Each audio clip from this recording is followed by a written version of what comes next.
Dikira gembel, ternyata raja. Detik-detik pewaris tunggal Wijaya Group dilempar uang receh oleh tunangannya sendiri di depan umum. Tunggu sampai topengnya terbuka, Clarissa menangis darah memohon ampun. Membawa serta rasa penasaran yang pahit tentang apa yang akan terjadi jika topeng identitasnya benar-benar dibuka suatu saat nanti, Arka menepi di bawah pohon rindang yang berada beberapa blok dari sana untuk menenangkan debar jantungnya. Ia mematikan mesin, lalu menyandarkan kepalanya pada stang besi yang terasa panas menyengat, mencoba mencerna perlakuan kasar yang baru saja diterimanya. Hatinya berdenyut perih bukan karena lelah fisik yang mendera setelah berkeliling kota, melainkan karena tatapan merendahkan dari wanita yang seharusnya menjadi pelabuhan terakhirnya dalam ikatan suci. Arka merogoh saku celananya, mengeluarkan sebuah ponsel pintar model terbaru yang tersembunyi rapi di balik kantung rahasia yang tidak terlihat oleh mata awam. Dengan jemari yang masih sedikit gemetar, ia menatap foto profil kontak bernama Kakek yang sejak tadi mengirimkan pesan singkat berisi pertanyaan mengenai perkembangan penyamarannya di lapangan. Ia ragu untuk membalas, sebab kejujuran tentang betapa hancurnya harga diri yang ia rasakan mungkin akan meruntuhkan harapan besar sang tetua keluarga Wijaya. Kehampaan yang menyelimuti Arka terasa semakin nyata saat ia menyadari bahwa selama ini ia adalah objek pengujian yang tak bernyawa bagi lingkungan sekitarnya yang serba materialistis. Di dunia bisnis yang megah, ia dipuja sebagai pangeran mahkota. Namun di jalanan berdebu ini, ia hanyalah angin lalu yang dianggap mengganggu pemandangan indah kaum borjuis. Pikiran Arka melayang kembali pada senyum sinis Clarissa, yang seolah merobek martabatnya sebagai pria yang sedang berjuang secara jujur tanpa mengandalkan nama besar.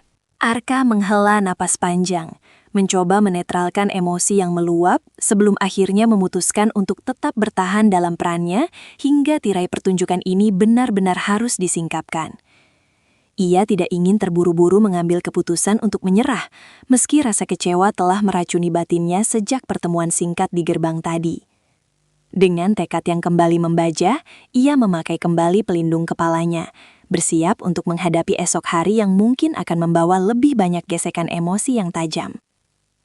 Ia tahu bahwa setiap hinaan yang ia telan saat ini akan menjadi bumbu yang paling nikmat saat-saatnya tiba bagi Clarissa untuk melihat siapa pria di balik jaket kusam ini sebenarnya. Jari jemari Arka perlahan melepaskan genggaman pada ponsel pintarnya, membiarkan keheningan jalanan yang gersang menyelimuti sisa percakapan batin yang baru saja berakhir dengan berat. Ia kembali memacu kendaraan roda duanya, namun kali ini tujuannya bukan lagi alamat pengiriman paket, melainkan sebuah kafe kecil di sudut kota yang jarang dikunjungi kaum elit.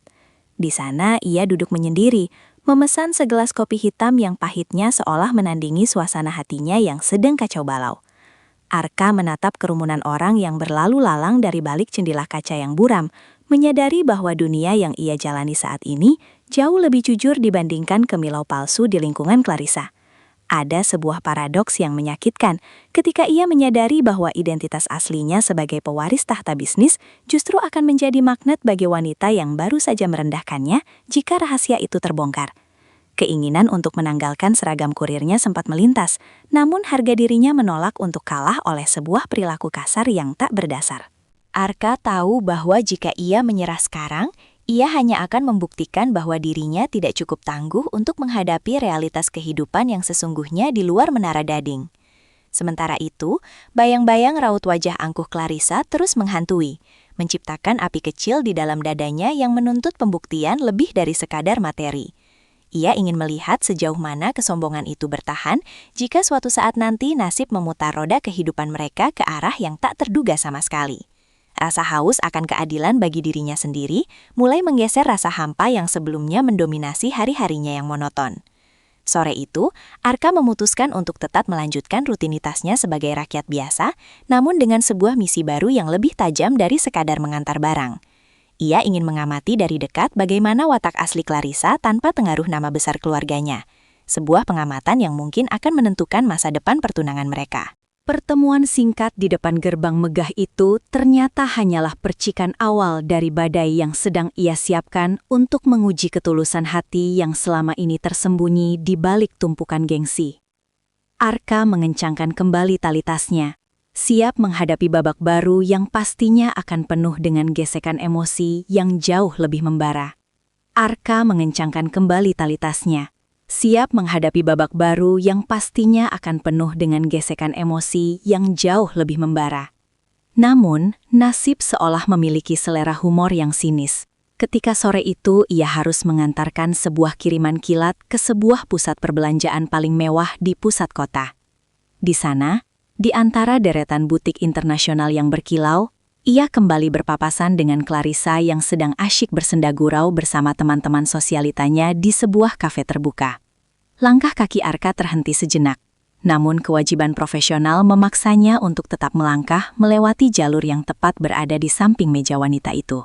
Suasana yang tadinya penuh tawa tiba-tiba berubah mencekam saat Clarissa menyadari keberadaan pria yang beberapa jam lalu ia rendahkan di depan rumahnya sendiri.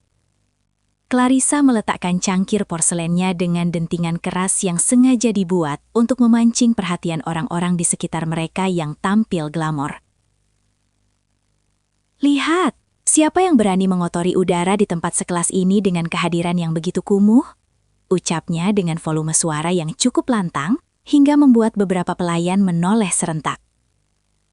Teman-temannya mulai berbisik, menatap Arka dari ujung kepala hingga ujung kaki dengan pandangan yang seolah menguliti harga diri pria itu di hadapan publik yang ramai.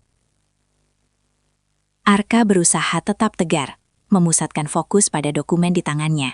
Namun Clarissa justru bangkit berdiri dan menghalangi jalan setapak yang sempit itu dengan gaya menantang. Ia merasa harga dirinya sebagai kaum elit tercoreng jika harus berbagi ruang udara dengan seseorang yang ia anggap sebagai kelas bawah di area publik. Tanpa diduga, Clarissa merogoh dompet kulit mahalnya, mengambil beberapa lembar uang kertas bernominal besar, lalu melemparkannya ke lantai tepat di depan sepatu Arka yang berdebu. "Ambil ini dan segera pergi dari hadapanku. Belilah sabun yang paling mahal agar bau jalanan itu hilang dari tubuhmu," tegasnya dengan sorot mata penuh kebencian. Di tengah hiruk-pikuk mal yang megah, Arka hanya terdiam menatap lembaran uang yang berserakan, merasakan setiap inci martabatnya sedang diuji di titik paling kritis. Ia tidak memungut uang itu, melainkan menatap langsung ke dalam mata Clarissa dengan keheningan yang jauh lebih berisik daripada semua penghinaan yang baru saja ia terima.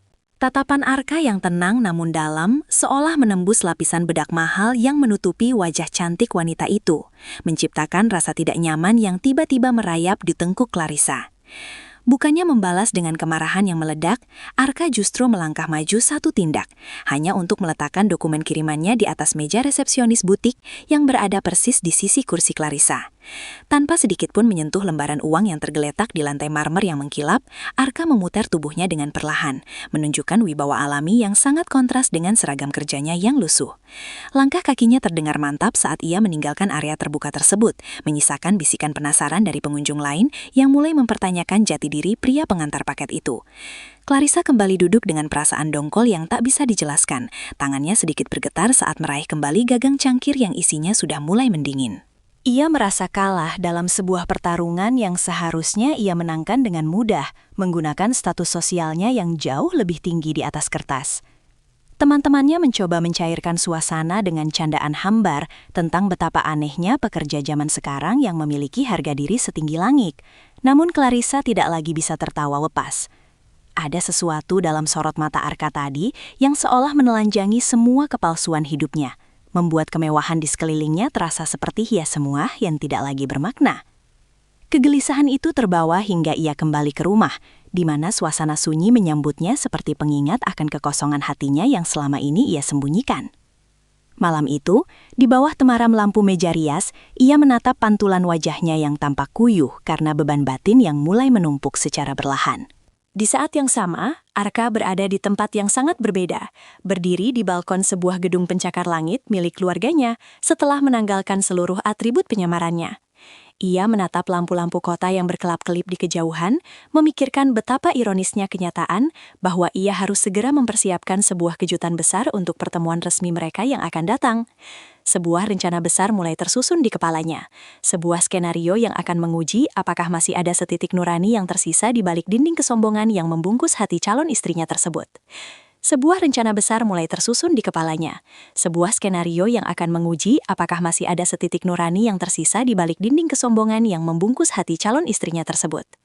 Arka melepaskan pandangannya dari cakrawala malam, beralih pada sebuah undangan fisik berlapis emas yang tergeletak di atas meja mahoni ruang kerjanya. Di sana tertera nama keluarga Adiwangsa. Sebuah konfirmasi resmi bahwa momen untuk menyingkap tabir identitas ini tinggal menghitung jam. Ia memanggil sekretaris pribadinya, memberikan instruksi khusus untuk menyiapkan unit apartemen sederhana di pinggiran kota sebagai markas sementara sebelum hari perayaan itu tiba. Arka ingin memastikan bahwa saat ia muncul nanti, kehadirannya akan memberikan guncangan hebat bagi siapapun yang pernah meremehkan martabat seorang pekerja keras. Sementara itu, di kediaman mewahnya, Clarissa justru didera kegelisahan yang luar biasa saat sang ayah mengetuk pintu kamarnya dengan raut wajah penuh kemenangan. Kabar tentang kepastian kehadiran pewaris tunggal Wijaya Group dalam acara makan malam pertunangan menjadi momok yang menghantui pikirannya sepanjang waktu. Ia merasa terjebak dalam dilema antara kewajiban menjaga kehormatan nama baik keluarga dan rasa bersalah yang entah mengapa mulai menyelinap di sela-sela egonya. Bayangan pria yang ia rendahkan di pusat perbelanjaan tempo hari mendadak muncul kembali, seolah menjadi pengingat akan kekosongan nurani yang ia miliki. Clarissa mencoba mengalihkan perhatian dengan memilih gaun paling mahal, namun kilauan payetnya tak mampu menenangkan debaran jantungnya yang kian tak menentu. Setiap detik yang berlalu membawanya semakin dekat pada sebuah kenyataan pahit yang tak pernah ia bayangkan sebelumnya dalam hidup yang serba mudah ini. Ia tidak tahu bahwa pria yang ia sebut sebagai pengganggu pemandangan itu kini sedang mengamati profil perusahaannya dengan ketelitian seorang penguasa yang sabar. Arka menutup laptopnya dengan senyum tipis, siap membiarkan takdir memainkan peran utamanya dalam drama yang sebentar lagi mencapai titik balik paling emosional. Di sisi lain kota, keangkuhan Clarissa mulai retak, menyisakan ruang bagi ketakutan akan sesuatu yang belum ia ketahui, namun terasa sangat mengancam. Di sisi lain kota, keangkuhan Clarissa mulai retak, menyisakan ruang bagi ketakutan akan sesuatu yang belum ia ketahui, namun terasa sangat mengancam. Kegelisahan itu memuncak saat fajar menyingsing, menandai dimulainya persiapan pesta pertunangan yang telah dirancang sedemikian rupa oleh ayahnya untuk menyelamatkan harga diri keluarga. Clarissa berdiri di depan jendela besar kamarnya, memperhatikan para pekerja taman yang sibuk menata karangan bunga lili putih. Namun pikirannya justru melayang pada sosok pria berjaket kusam yang ia permalukan tempo hari. Ada rasa sesak yang aneh setiap kali ia mengingat ketenangan pria kurir itu. Sebuah ketenangan yang tidak bisa dibeli dengan saldo bank manapun yang ia miliki saat ini. Ia mulai meragukan apakah kehidupan pernikahan yang didasari oleh status dan aliansi bisnis semata akan benar-benar memberinya kedamaian batin yang hakiki. Sementara itu, di sebuah hotel mewah yang menjadi lokasi acara, Arka sedang berdiri di depan cermin besar sambil mengenakan kemeja putih berbahan katun terbaik. Ia menatap pantulan dirinya yang kini telah bertransformasi total, menanggalkan seluruh atribut jalanan, dan mengenakan setelan jas pesanan khusus berwarna biru gelap yang memancarkan wibawa. Tidak ada lagi debu yang menempel di pundaknya. Yang ada hanyalah aura kepemimpinan yang dingin dan tak tersentuh oleh siapapun. Arka tahu bahwa setiap serat benang pada pakaiannya malam ini akan menjadi senjata yang jauh lebih tajam daripada kata-kata untuk membalas perlakuan kasar yang ia terima di muka umum. Ia ingin menyuguhkan sebuah cermin raksasa, agar Clarissa bisa melihat betapa kerdilnya sikap yang selama ini wanita itu agungkan di depan orang-orang yang dianggapnya rendah. Malam yang dinanti pun tiba, ditandai dengan deretan mobil mewah yang mulai memadati pelataran parkir gedung pertemuan eksklusif tersebut. Clarissa melangkah keluar dari limusin dengan kaki yang terasa berat. Matanya menyisir kerumunan tamu yang semuanya mengenakan topeng keramahan yang serupa namun palsu. Ia merasa seperti domba yang sedang diantar menuju panggung pertunjukan, tanpa tahu siapa sebenarnya sosok yang akan menjadi lawan mainnya di atas pelaminan nanti. Di dalam aula, Arka sudah berdiri di balik tirai balkon lantai 2, mengamati kedatangan Clarissa dengan tatapan yang sangat sulit diartikan oleh siapapun. Ia menarik napas panjang, membenarkan letak dasi kupu-kupunya, dan bersiap untuk melangkah turun menuju titik balik yang akan mengubah sejarah hidup mereka selamanya. Ia menarik napas panjang, membenarkan letak dasi kupu-kupunya, dan bersiap untuk melangkah turun menuju titik balik yang akan mengubah sejarah hidup mereka selamanya. Suara sepatu pantofel Arka yang mengkilap beradu dengan anak tangga marmer, menciptakan irama tegas yang seolah membungkam kebisingan obrolan para tamu di bawah sana. Cahaya lampu kristal raksasa yang menggantung di langit-langit aula memantulkan kilau keemasan pada pin eksklusif di kerah jasnya, menarik perhatian setiap pasang mata yang hadir. Di tengah kerumunan, Clarissa yang sedang menggenggam segelas minuman kecil seketika mematung saat matanya menangkap siluet pria yang sedang berjalan turun dengan penuh karisma tersebut. Ada sesuatu yang sangat akrab dari cara pria itu menggerakkan bahunya. Sebuah gestur yang memicu ingatan pahitnya pada sosok yang beberapa hari lalu ia rendahkan tanpa ampun di pinggir jalan. Jantung Clarissa berdegup kencang, memukul rongga dadanya dengan irama kacau, seiring semakin dekatnya jarak antara mereka di tengah ruangan yang harum oleh aroma bunga lili. Arka tidak melepaskan pandangannya dari wajah wanita itu yang kini mulai memucat, seolah seluruh pasokan oksigen di ruangan mewah tersebut baru saja tersedot habis. Ia berhenti tepat di hadapan Clarissa, memperlihatkan perbedaan tinggi badan yang membuat wanita itu harus mendongak untuk menatap netra Arka yang kini tajam dan berwibawa.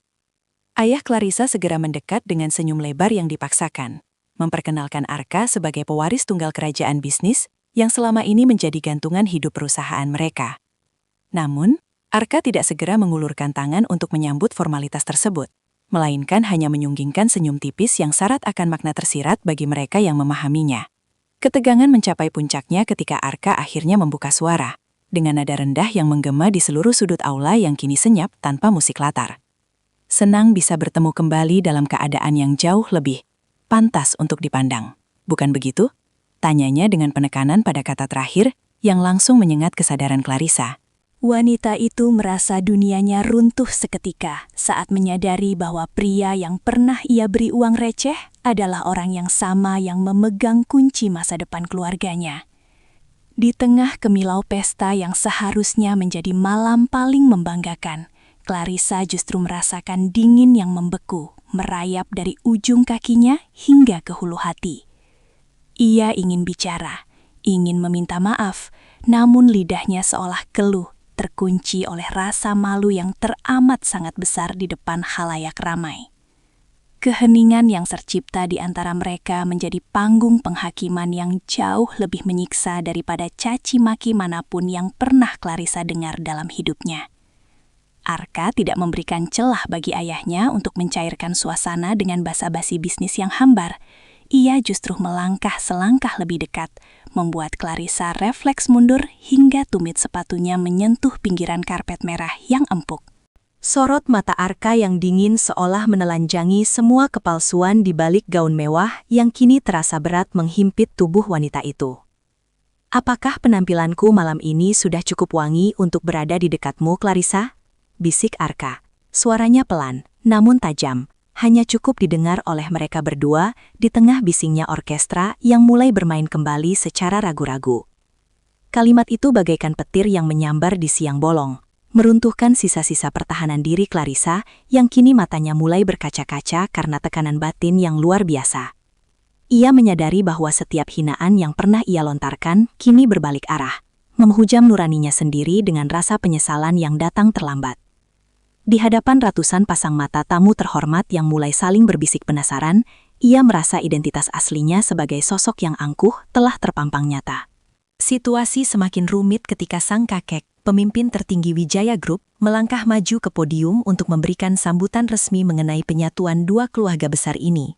Arka melirik ke arah kakeknya, lalu kembali menatap Clarissa dengan pandangan yang sulit diartikan. Sebuah tuntutan akan kejujuran hati yang melampaui kepentingan materi. Clarissa ingin sekali berlari keluar dari ruangan itu, meninggalkan kemilau lampu kristal yang kini terasa memuakkan bagi jiwanya yang sedang dirundung kecemasan.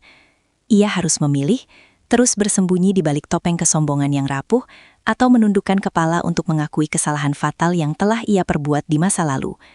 Ia harus memilih, terus bersembunyi di balik topeng kesombongan yang rapuh, atau menundukkan kepala untuk mengakui kesalahan fatal yang telah ia perbuat di masa lalu. Clarissa menundukkan pandangannya dalam-dalam, membiarkan helaian rambutnya menutupi wajahnya yang kini semerah saga akibat rasa malu yang membakar hingga ke ulu hati. Di tengah sorotan lampu panggung, Arka melangkah menuju mikrofon yang telah disiapkan, sementara kakeknya memberikan isyarat agar ia memberikan sepatah kata sambutan sebagai calon mempelai pria. Seluruh hadirin menahan napas, menantikan kalimat manis penuh romantisme yang biasa diucapkan dalam acara pertunangan elit seperti ini. Namun, Arka justru terdiam sejenak, menatap kerumunan tamu dengan pandangan yang menyapu seluruh ruangan, seolah sedang mencari kejujuran di antara kemilau perhiasan yang dikenakan para undangan. Kehormatan bukanlah sesuatu yang bisa dibeli dengan selembar cek atau ditentukan oleh merek pakaian yang kita kenakan, ucap Arka. Suaranya menggelegar tenang namun penuh penekanan yang menusuk. Clarissa merasa setiap kata yang keluar dari bibir pria itu adalah sindiran tajam yang ditujukan khusus untuknya, merobek sisa-sisa harga diri yang masih ia coba pertahankan. Ayah Clarissa mulai merasa gelisah, menyadari ada sesuatu yang tidak beres dengan nada bicara calon menantunya yang terlalu filosofis untuk sebuah perayaan cinta. Arka kemudian menoleh ke arah Clarissa, memberikan tatapan yang seolah menuntut sebuah pengakuan tulus di hadapan saksi-saksi yang hadir malam itu. Ketegangan mencapai puncaknya ketika Arka mengeluarkan sebuah benda dari saku jasnya, sebuah koin logam yang sempat terjatuh saat insiden di kafe tempo hari. Ia meletakkan koin itu di atas podium kayu jati yang mengkilap, membiarkan benda kecil itu berdenting nyaring di tengah kesunyian aula yang mencekam. Saya pernah belajar bahwa dunia ini sangat sempit, dan bagaimana kita memperlakukan orang yang kita anggap kecil sebenarnya menunjukkan seberapa kerdil jiwa kita yang sesungguhnya. Lanjutnya. Clarissa merasa lututnya melemas. Air mata yang sejak tadi ia tahan akhirnya jatuh membasahi pipinya yang dipulas riasan sempurna.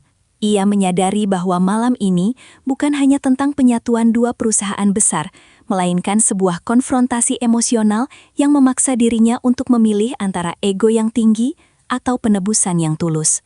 Ia menyadari bahwa malam ini bukan hanya tentang penyatuan dua perusahaan besar, melainkan sebuah konfrontasi emosional yang memaksa dirinya untuk memilih antara ego yang tinggi atau penebusan yang tulus. Penebusan itu seolah menjadi satu-satunya jalan keluar bagi Clarissa saat koin logam di atas podium memantulkan cahaya lampu kristal yang menyilaukan pandangannya.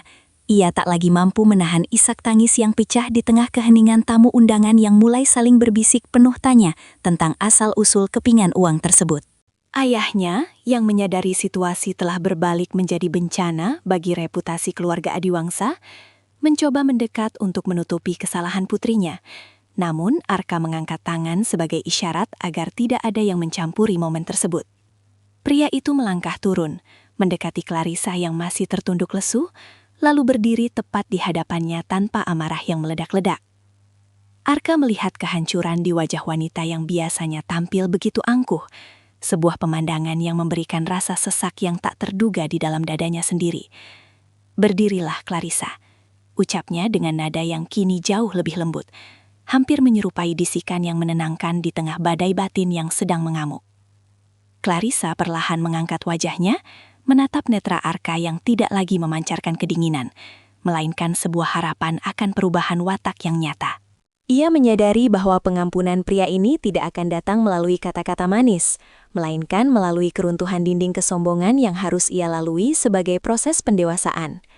Di depan para kolega bisnis yang terhormat, Clarissa akhirnya memberanikan diri untuk bersuara, meski napasnya masih tersengal akibat emosi yang meluap-luap. Ia mengakui segala kehilafannya di hadapan publik, sebuah pengakuan jujur yang membuat suasana aula yang tadinya mencekam, perlahan berubah menjadi penuh haru. Arka tidak membalas pengakuan itu dengan pelukan instan, melainkan dengan sebuah pilihan sulit yang harus diambil Clarissa untuk membuktikan ketulusannya. Ia menawarkan agar pertunangan ini ditunda hingga Clarissa mampu membuktikan bahwa ia bisa menghargai manusia tanpa melihat kasta atau harta kekayaan. Malam itu menjadi saksi di mana sebuah perjanjian kaku mulai bertransformasi menjadi perjalanan pencarian jati diri yang sangat mendalam bagi mereka berdua. Arka melangkah mundur, memberikan ruang bagi Clarissa untuk mencerna tawaran yang terdengar seperti vonis sekaligus kesempatan kedua tersebut. Di sudut ruangan, sang ayah tampak menahan napas, menyadari bahwa kelangsungan dinasti bisnisnya kini tidak lagi bergantung pada tanda tangan kontrak, melainkan pada ketulusan hati putrinya yang sedang diuji sehebat ini. Kerumunan tamu undangan yang biasanya gemar bergunjing mendadak terbungkam, terpesona oleh keberanian Arka yang lebih memilih kejujuran karakter daripada sekadar aliansi harta yang dangkal. Clarissa menyeka sisa air mata di pipinya, menatap koin logam yang masih tergeletak di atas podium sebagai pengingat bisu akan kehilafannya yang paling memalukan. Ia menyadari bahwa selama ini ia hanyalah boneka cantik yang terperangkap dalam sangkar emas, terasing dari realitas kehidupan yang sesungguhnya karena kebutaan akan status sosial. Dengan suara yang mulai stabil, namun tetap menyimpan getaran emosi, ia mengangguk pelan, menerima syarat yang diajukan Arka dengan penuh kesadaran akan konsekuensi yang menanti. Tidak ada lagi binar keangkuhan di matanya, yang tersisa hanyalah tekad untuk meruntuhkan tembok pemisah yang selama ini ia bangun antara dirinya dan dunia orang-orang yang ia anggap rendah. Keputusan itu menandai berakhirnya pesta megah yang semula dirancang untuk pamer kemewahan, berganti menjadi sebuah perpisahan sementara yang syarat akan makna filosofis. Arka menatap kepergian Clarissa dari aula dengan perasaan yang bercampur aduk. Ada rasa lega karena misi penyamarannya membuahkan hasil. Namun juga ada kekhawatiran akan beratnya ujian yang akan dijalani wanita itu. Ia tahu bahwa mulai besok, Clarissa tidak akan lagi bangun di atas ranjang sutra, melainkan harus berhadapan dengan debu dan peluh di dunia logistik yang keras. Di bawah pendar lampu jalanan yang temaram saat ia meninggalkan gedung, Arka melepaskan dasi kupu-kupunya, merasa bahwa babak baru dalam hidup mereka akan jauh lebih menantang daripada sekadar sandiwara seorang kurir dekil. Arka melepaskan dasi kupu-kupunya, merasa bahwa babak baru dalam hidup mereka akan jauh lebih menantang daripada sekadar sandiwara seorang kurir dekil. Keesokan paginya, matahari belum sepenuhnya menampakkan diri saat Clarissa sudah berdiri di depan gerbang gudang logistik utama milik Wijaya Group dengan perasaan yang bercampur aduk. Ia mengenakan kaos polos dan celana kain sederhana, pakaian yang belum pernah ia sentuh sebelumnya selama hidup dalam gelimang fasilitas mewah keluarganya. Aroma oli mesin dan debu jalanan langsung menyergap indranya, memberikan tamparan realitas bahwa kehidupan yang akan ia jalani sebulan ke depan sangat jauh dari aroma parfum mahal di butik langganannya. Di sana, Arka sudah menunggu dengan setelan kerja lapangan. Tanpa jas biru gelapnya, kembali menjadi sosok yang terlihat biasa, namun memiliki otoritas yang tak terbantahkan. Clarissa menatap tangannya yang mulus, menyadari bahwa mulai detik ini, jemari itu tidak akan lagi memegang kuas rias, melainkan akan berjibaku dengan tumpukan kardus dan lembaran manifest pengiriman. Arka menyerahkan sebuah rompi keselamatan berwarna jingga terang kepadanya, sebuah simbol bahwa di tempat ini, namanya bukan lagi putri mahkota Adiwangsa, melainkan hanya staf magang biasa. Tidak ada perlakuan khusus yang diberikan. Arka memintanya untuk bergabung dengan barisan pekerja lain yang sedang melakukan briefing pagi di bawah lampu neon yang berkedip redup. Rasa canggung menyelimuti Clarissa saat ia menyadari bahwa orang-orang di sekitarnya adalah mereka yang selama ini ia anggap tak kasat mata di jalanan. Ujian pertama datang ketika ia harus memilah ratusan paket kiriman sesuai dengan kode wilayah dalam waktu yang sangat terbatas.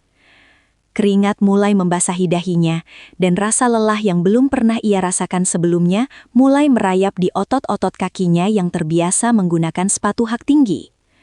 Arka mengamati dari kejauhan, memastikan bahwa wanita itu benar-benar berjuang tanpa bantuan asisten pribadi yang biasanya selalu sigap melayani kebutuhannya. Ada sebuah pergolakan batin dalam diri Clarissa, antara keinginan untuk menyerah dan rasa malu jika ia harus kembali ke rumah dengan kegagalan. Ia menarik napas panjang, mencoba memusatkan fokusnya pada pekerjaan di depannya, menyadari bahwa ini adalah satu-satunya cara untuk membuktikan bahwa harga dirinya bukan sekadar pajangan di atas kertas saham. Ia menarik napas panjang, mencoba memusatkan fokusnya pada pekerjaan di depannya, menyadari bahwa ini adalah satu-satunya cara untuk membuktikan bahwa harga dirinya bukan sekedar pajangan di atas kertas saham. Namun, tekad itu segera diuji ketika tumpukan paket berukuran besar mulai berdatangan dari truk ekspedisi yang baru saja merapat di area bongkar muat. Clarissa harus belajar menggunakan alat pemindai digital yang terus berbunyi nyaring, sebuah suara yang terdengar seperti ejekan bagi telinganya yang terbiasa dengan keheningan spa eksklusif. Di sela-sela hiruk-pikuk gudang, beberapa pekerja senior menatapnya dengan rasa ingin tahu. Namun tak ada satupun yang menyadari bahwa wanita yang sedang kesulitan mengangkat kardus itu adalah putri dari pengusaha ternama. Arka sengaja menjaga jarak, memperhatikan dari balik bilik kantor kaca bagaimana tangan halus Clarissa perlahan mulai memerah akibat gesekan plester kemasan yang kasar. Rasa haus dan lapar mulai menyerang saat jam menunjukkan waktu istirahat siang. Sebuah sensasi fisik yang jarang ia rasakan, karena makanan selalu tersedia tepat waktu di meja makannya. Clarissa duduk di bangku kayu panjang bersama para buruh angkut lainnya, menatap nasi kotak sederhana yang dibagikan oleh bagian operasional gudang. Awalnya ia ragu, namun saat melihat betapa lahapnya rekan-rekan kerjanya menikmati santapan tersebut, ia pun mulai menyuap nasi itu dengan perlahan. Ada kehangatan yang tak terduga saat seorang ibu paruh baya di sampingnya menawarkan sebotol air mineral dingin sambil melemparkan senyum tulus yang tidak mengandung pamrih apapun. Kejadian kecil itu menyentuh bagian terdalam di hati Clarissa, meruntuhkan sisa-sisa benteng apatis yang selama ini memisahkan dirinya dari realitas sosial. Ia menyadari bahwa di balik pakaian yang penuh noda keringat ini, terdapat jiwa-jiwa yang jauh lebih kaya akan empati dibandingkan lingkaran pertemanannya yang glamor. Di ujung lorong, Arka mencatat setiap perubahan ekspresi pada wajah Clarissa, merasakan sebuah kepuasan batin melihat transformasi yang sedang berlangsung. Ia tahu bahwa proses pembersihan jiwa ini baru saja dimulai, dan tantangan yang lebih berat masih menanti di hari-hari mendatang untuk benar-benar membentuk karakter wanita itu menjadi sosok yang baru. Sore itu, langit di atas gudang logistik berubah menjadi kelabu, membawa curah hujan yang cukup deras hingga membasahi area bongkar muat yang terbuka. Clarissa tidak lagi menghindar saat percikan air mengenai kaos sederhananya. Ia justru bergerak lebih gesit membantu rekan-rekan kerjanya memindahkan barang-barang agar tidak rusak terkena tempias. Tangannya yang biasa dihiasi manikur mahal kini mulai terasa kasar. Namun ada kepuasan aneh yang menjalar di hatinya setiap kali satu palet berhasil diamankan ke dalam rak besi yang tinggi. Ia belajar bahwa kerja keras memberikan rasa kantuk yang jujur. Sesuatu yang tidak pernah ia dapatkan meski tidur di atas kasur paling empuk sekalipun. Arka melangkah keluar dari ruangannya, membawa 2 botol minuman hangat dan menghampiri Clarissa yang sedang menyeka peluh di keningnya dengan punggung tangan. "Ini hari pertama, dan kamu belum meminta untuk pulang," ujar Arka dengan nada yang sulit ditebak, namun sorot matanya menunjukkan secercah kekaguman yang mulai tumbuh. Clarissa menerima botol itu, resapan kehangatan yang merambat ke telapak tangannya yang mulai kapalan, lalu menatap Arka dengan pandangan yang jauh lebih jernih. Tidak ada lagi kilatan amarah atau kesombongan. Yang tersisa hanyalah kelelahan yang bermartabat dan sebuah pengakuan bisu akan kekeliruannya di masa lalu. Ia mulai menyadari bahwa harga diri sejati tidak terletak pada seberapa banyak orang yang menyembahnya, melainkan pada seberapa besar manfaat yang bisa ia berikan dalam diam. Malam mulai turun menyelimuti hiruk-pikuk aktivitas gudang, menyisakan lampu-lampu sorot yang menerangi sudut-sudut rak yang mulai rapi. Clarissa memperhatikan bagaimana Arka berbicara dengan para supir truk menggunakan bahasa yang sederhana namun penuh rasa hormat. Sebuah pemandangan yang sangat kontras dengan cara ayahnya memerintah bawahan. Ia merasa seperti sedang melihat sisi lain dari dunia yang selama ini ia injak namun tidak pernah ia pahami keindahannya. Di bawah rintik hujan yang mulai mereda, Clarissa menyadari bahwa ujian ini bukan sekedar hukuman, melainkan sebuah jembatan yang sedang dibangun Arka agar mereka bisa berdiri di level yang sama. Sebuah perjalanan panjang menuju penebusan masih membentang di depan, namun setidaknya satu fondasi kejujuran telah berhasil ia letakkan di lantai gudang yang dingin ini. Hari-hari berikutnya menjadi ujian ketahanan yang sesungguhnya. Ketika Clarissa harus turun langsung ke lapangan, membonceng sepeda motor pengantar untuk mendistribusikan kiriman ke pemukiman padat penduduk. Udara pagi yang lembab dan kepulan asap kendaraan menjadi santapan sehari-harinya, menggantikan aroma lilin aromaterapi yang biasanya menghiasi meja riasnya. Ia belajar menavigasi gang-gang sempit yang becek, mengetuk pintu-pintu rumah sederhana, dan memberikan senyum tulus kepada setiap penerima yang menyambutnya dengan tangan terbuka. Tak ada lagi rasa jijik saat kakinya harus menginjak genangan air hujan, karena fokusnya kini teralih pada binar mata anak-anak kecil yang melonjak kegirangan saat melihat paket mainan tiba di depan rumah mereka. Perubahan itu tidak luput dari pengamatan Arka, yang sesekali mengikuti rute pengiriman Clarissa dari kejauhan tanpa sepengetahuan wanita tersebut. Ia melihat bagaimana Clarissa tidak lagi menggunakan sapu tangan untuk menutupi hidungnya, melainkan dengan sigap membantu seorang nenek tua mengangkat belanjaan saat motor pengantarnya terhenti sejenak di pasar tradisional. Ada kelembutan yang selama ini terkubur di bawah lapisan kesombongan. Sebuah sisi kemanusiaan yang mulai mekar di tengah kerasnya aspal jalanan Jakarta. Clarissa mulai memahami bahwa kebahagiaan sejati ternyata bisa ditemukan dalam segelas es teh manis pemberian warga yang merasa terbantu oleh jasanya. sebuah kemewahan rasa yang tak pernah ia temukan di restoran bintang 5. Namun, tantangan terbesar muncul ketika ayahnya tiba-tiba datang ke gudang dengan raut wajah gusar, menuntut agar putrinya segera mengakhiri permainan konyol ini dan kembali ke kantor pusat. Clarissa berdiri tegak di depan ayahnya, dengan seragam jingga yang sedikit ternoda debu jalanan, menatap langsung ke mata pria yang selama ini mendiktenya dengan ambisi materi. Ia menolak untuk pulang sebelum waktunya habis, menyatakan bahwa ia baru saja menemukan jati dirinya yang sebenarnya di antara tumpukan barang-barang ini. Arka yang berdiri di ambang pintu hanya terdiam, memberikan dukungan moral melalui tatapan matanya yang kini memancarkan rasa bangga yang tak terhingga. Di detik itu, Clarissa menyadari bahwa ia bukan lagi tawanan dari nama besar Adiwangsa, melainkan seorang wanita merdeka yang sedang menuliskan takdirnya sendiri dengan keringat dan kejujuran. Episode terakhir.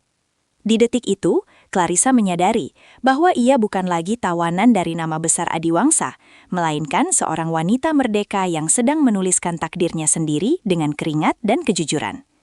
Keheningan yang tercipta setelah pernyataan tegas itu membuat sang ayah terperangah, seolah baru saja melihat orang asing yang mengenakan wajah putrinya. Arka perlahan melangkah mendekat, berdiri sejajar dengan Clarissa di bawah temaram lampu gudang, memberikan sinyal visual bahwa kini mereka adalah satu tim yang solid.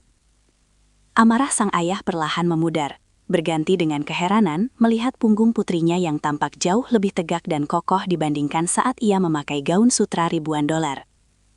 Tanpa banyak bicara, pria tua itu akhirnya berbalik dan meninggalkan area operasional dengan langkah gontai, menyisakan ruang bagi Clarissa untuk menarik nafas lega yang sedalam-dalamnya.